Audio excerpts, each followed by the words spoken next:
Akhir-akhir ini makin banyak beredarnya konten video atau foto yang membahas tentang India, yang identik disebut sebagai Vrindavan. Pastinya kamu langsung memikirkan sesuatu kalau kata Vrindavan ini disebut, kan?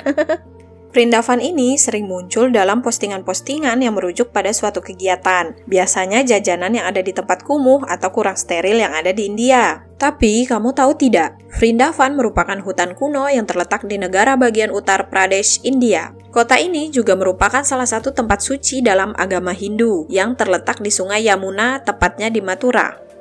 Nama Vrindavan sendiri berasal dari kata Vrinda atau Brinda dan Vana. Vrinda artinya mengacu pada daun tulsi untuk pemujaan para dewa. Sedangkan Vana dalam bahasa Sanskerta berarti hutan. Ya, kalau diartikan, Vrindavan dulunya tempat tumbuh tanaman tulsi yang besar dan padat.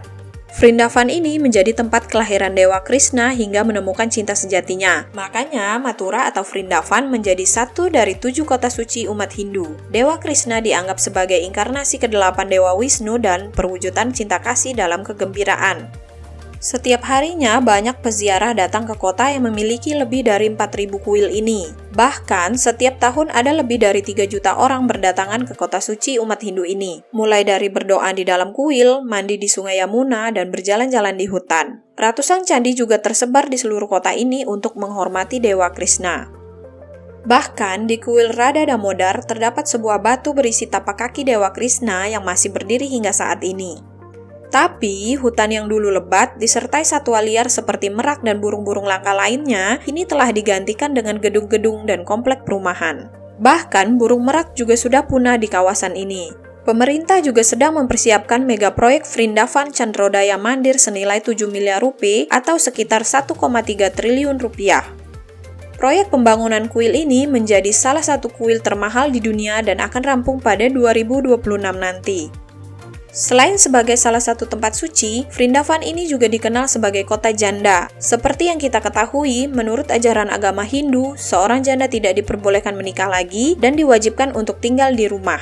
Janda tersebut harus menggunakan baju putih sebagai simbol duka atas kepergian sang suami.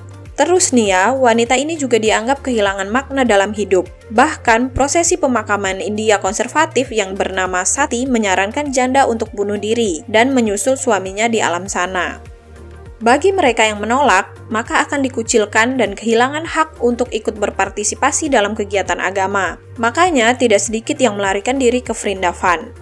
Ribuan janda dan wanita menetap di sana setelah tidak diakui oleh keluarganya. Tetapi, para wanita ini sebagian besar hidup dalam garis kemiskinan dan pengasingan. Dari 60.000 warga Vrindavan, 20.000 diantaranya adalah janda yang menetap di kota ini. Nah, jadi sekarang sudah tahu kan Vrindavan itu bukan tempat atau budaya makan seperti cerita di awal tadi.